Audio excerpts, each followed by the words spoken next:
আগামী 24 ঘন্টার মধ্যে ওসমান হাদিকে যারা খুন করেছে, খুনের পরিকল্পনা করেছে, খুনিদেরকে আশ্রয় দিয়েছে, খুনের সহায়তা করেছে, প্রত্যেককে গ্রেফতার করে বিচারের মুখোমুখি করতে হবে। এবং এই যে বিগত 172 ঘন্টা সরকারের পক্ষ থেকে কি কি পদক্ষেপ নেওয়া হয়েছে আমরা জানতে চাই। যখন এই গুলির কথা বলা হয় তখন আপনি পেঁয়াজ রসুনের আলাপ দেন, ফসলামি করেন মানুষের সাথে, মানুষের আবেগকে আপনারা মূল্যায়ন করেন না কেন? জুলাই আপনাদেরকে কি শিখাই গেছে? রাত্রি জায়গায় দিয়ে বের করে দেবো, ফসলামির জায়গা পান না। মুরব্বী মানুষ হাসতে হাসতে বলে পেঁয়াজের দাম, আলুর দাম, মানে কি? আপনি কিসের স্বরাষ্ট্র উপদেষ্টা মিয়া? আপনার তো সেই ভার ভিত্তিকই নাই। একজন স্বরাষ্ট্র উপদেষ্টার যেই ধরনের ভার ভিত্তিক দরকার আছে এই থেকে তার মধ্যে আছে। আমরা জুলাই পরবর্তী যারা আসছে প্রত্যেককেই সম্মান করতে হবে। সম্মান করছি না? এই 13 বছর সম্মান করছি না? সম্মান করায় আমাদের কি উপকার হয়েছে? আমরা ওসমান হাদিরে হারাইছি। আমরা আর করে ওসমান হাদিরে হারাইতে দেব? আমরা আর বাংলার জমিনে ফেসিবাদ কায়েম হইতে দিব? ওসমান হাদি তো সবসময় বলছে যে আমি যদি মরেও যাই এই লড়াইকে থামানো যাবে না। আমরা ওসমান হাদির এই লড়াইকে ইনশাআল্লাহ আপনাদেরকে সাথে নিয়ে চালিয়ে যেতে চাই। আপনারা রাজি আছেন না? প্রিয় ভাইয়েরা, নাম্বার 2, বাংলাদেশের গোয়েন্দা সংস্থা যতগুলো রয়েছে বিগত 17 বছর আপনারা দেখেছেন, কেউ যদি মাটির 40 ফিট নিচে গিয়ে লুকায় তারা বের করছে না? তাহলে এখন তারা পারতেছে না কেন? এইসব ভুল চুন বুঝাই আর কোন লাভ নাই। বাংলাদেশের জনগণ বুঝে গেছে যে ওসমান হাদির নিরাপত্তার সুযোগ তৈরি হয়েছে, এইটা আপনারা জানেন। ওসমান হাদির খুন করতে চাই করে আপনারা এইটা জানেন না? তাইলে আপনারা রাষ্ট্রে এত ট্যাক্সের পয়সা খান কেন? যদি এইটাই আপনারা নিশ্চিত করতে না পারেন তাহলে গোয়েন্দা সংস্থাগুলোর আসলে থাকবার প্রয়োজন আছে কিনা? আমরা বলতে চাই, এই জনতা সুশৃঙ্খল জনতা, এই জনতা কখনো মত করার জনতা না। এই জনতা রাষ্ট্রকে স্থিতিশীল করবার জন্য 5ই আগস্ট থেকে আপনাকে সহযোগিতা করে আসছে। তারা 5ই আগস্ট পরবর্তী সময়ে তাদের অনেক ভাই বোনদেরকে হারাইছে।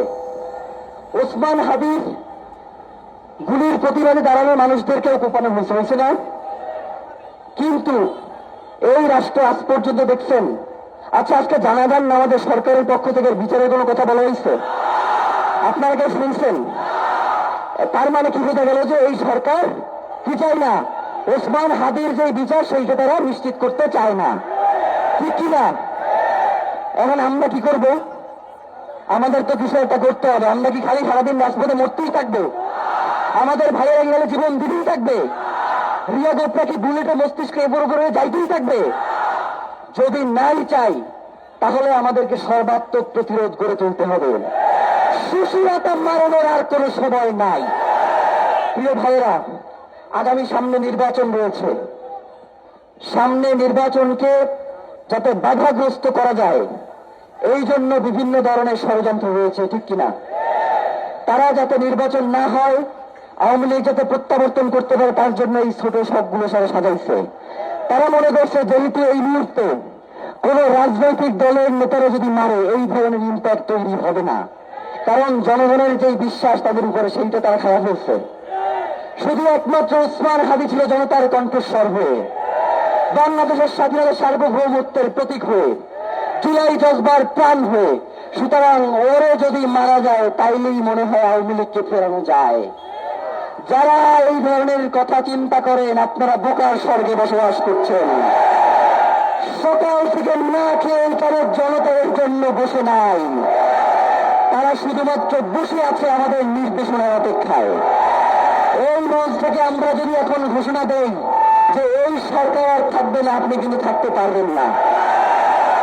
সুতরাং আপনাদেরকে বলতে চাই, আপনাদেরকে তো আমরা আলটিমেটাম জানাজার মাঠ থেকে দিয়ে আসছি 24 ঘন্টা। এই 24 ঘন্টার মধ্যে আপনারা যদি বাংলাদেশের জনতাকে যেই গুলি করা হয়েছে, যেই খুনি এবং খুনের যারা সহযোগী তাদেরকে গ্রেপ্তার করতে সক্ষম না হন, এই জনতার উপরে আমরা আর কোনো সিদ্ধান্ত চাপিয়ে দেব না। তারা আমাদেরকে বারংবার বিশ্বাস করে এরপরে যদি তারা বিচ্ছ ফিল করে তাহলে তো আমাদেরও থাকবার কোনো দরকার নাই। তাদের এই বিশ্বাসকে আমরা কোনোভাবেই ভঙ্গ হইতে দিব না। গতকালকে আমরা আপনাদের ভাইকে আপনাদের কাছে নিয়ে আসতে চাইছিলাম, 8 নম্বর গেট থেকে বের করার কথা। পরবর্তী দেখলাম যে ভিতর থেকে বের করে নিয়ে আসছে। আপনারা হাজার হাজার মানুষ তার অপেক্ষা রাস্তায় দাঁড়িয়েছিলেন। এই কাজটি কি করেছে আমরা জানি না, তার নিরাপত্তার দায়িত্বে কারা ছিল আমরা জানি না। আমরা সব জানি, কিন্তু বাংলাদেশের স্থিতি গড়ার জন্য আমরা চুপ আছি। যদি ওসমান হাদির খুনের বদলা আমরা না নিতে পারি তাইলে বাংলার জমিনে হাদিরা শুধু রক্তই দিয়ে যায়, বাংলার জমিনে স্বাধীনতা সার্বভৌমত্ব আসবে না। প্রিয় ভাইরা, সিভিল মিলিটারি ইন্টেলিজেন্স, আবার শোনেন, সিভিল মিলিটারি ইন্টেলিজেন্সের মধ্যে ঘাপটি মেরে বসে থাকা আর সন্ত্রাসীদের অতি দ্রুত গ্রেফতার করে বিচারের মুখোমুখি করতে হবে। 5 তারিখের পরে 626 জনকে কারে পাওয়া যেতেছে আমরা জানি, এবং আওয়ামী লীগকে পরবর্তীতে কারা এই বর্ডার পার করে দিচ্ছে আমরা জানি। মানুষ এখন আর জান দিতে ভয় পায় না, তারা জান দেওয়া শিখে গেছে।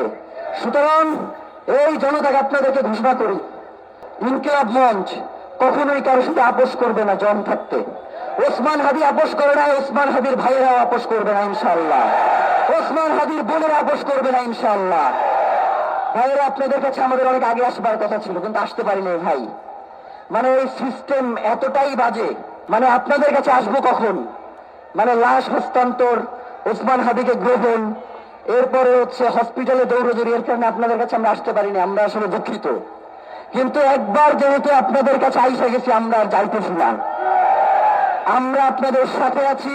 কেউ যদি আপনাদেরকে উস্কানি দেয় যে অমুক জায়গায় নিয়ে ভাঙে ফেলো, এই ভাঙা যাবে না। আপনারা যা কিছু করছেন এতে বাংলাদেশের স্থিতিশীলতা নষ্ট হয়েছে। ঘুরি তো গ্রেপ্তার হয়েছে, আমাদেরকে তো খুলিরে গ্রেফতার করতে হবে। যারা বাংলাদেশের স্বাধীনতা সার্বভৌমত্ব বিকাশ দিতে চায় তাদেরকে গ্রেফতার করতে হবে। সুতরাং এই 2টা দাবি, নাম্বার 1 খুনি, খুনের পরিকল্পনাকারী, খুনের আশ্রয়দাতা, খুনের সহযোগী, এদেরকে অতি দ্রুত গ্রেফতার করে বিচারের মুখোমুখি করতে হবে। এবং এই খুনের নির্দেশদাতা যে রয়েছেন তাকে দিল্লি থেকে বাংলাদেশে নিয়ে আসতে হবে। দিল্লি থেকে আমরা যদি বাংলাদেশে তাকে নিয়ে আসতে নাই পারে তাহলে বন্দি বিনিময় চুক্তির লাভ কি? বন্দি বিনিময় চুক্তি দিয়ে আমরা কি করবো যদি খুনি নিয়ে তারা ফেরত না দেয়? আর একটা কথা, সবসময় একটা জিনিস আমি দেখি যে কেউ খুন করে, কেউ গুম করে, কেউ হত্যা করে, সবাই যাওয়া যায় পাশের দেশে। মানে পাশের দেশের কাজই কি বাংলাদেশের স্বাধীনতা সার্বভৌমত্বকে গিলে খাওয়া? শোনেন ভাইয়েরা, 71-এর বয়ান দিয়া, 47-এর বয়ান দিয়া, 24-এর বয়ান দিয়ে এই জনতাকে থামাইয়া রাখা যাবে না। এই জনতা দেখতেছে যে প্রতিনিয়ত তার রক্ত ঝরতেছে, তার কথা কেউ শুনতেছে না। যারা সরকার গঠন করছে এই জনতা তো অত্যন্ত আশা নিয়ে তাদের কাছে আসছিল, কিন্তু তার সরকারের মধ্য দিয়ে তার কোনো প্রতিফলন তারা দেখতে পায় নাই। সরকারের অনেক গুরুত্বপূর্ণ কাজ আছে যেইগুলো তারা নিজের জন্য যে মানুষের কাছে পৌঁছাবে সেই কাজটাও তারা করতে পারে নাই। আগামী 2-1 দিন পরে গুম কমিশনের একটা রিপোর্ট প্রকাশ হবে। বাংলাদেশকে যারা, বাংলাদেশের স্বাধীনতা সার্বভৌমত্বের পক্ষে যারা কথা বলতো, তাদেরকে যারা গুম করেছে, খুন করেছে, হত্যা করেছে, পেট কেটে পাথর বেঁধে সমুদ্রে ভাসিয়ে দিয়েছে, তাদের রিপোর্ট প্রকাশ হবে আর অল্প কিছুদিনের মধ্যেই। সুতরাং দেশের সার্বিক পরিস্থিতি নিয়ন্ত্রণের জন্যই আমাদের সবাইকে শান্ত থাকতে হবে, ঠিক কিনা?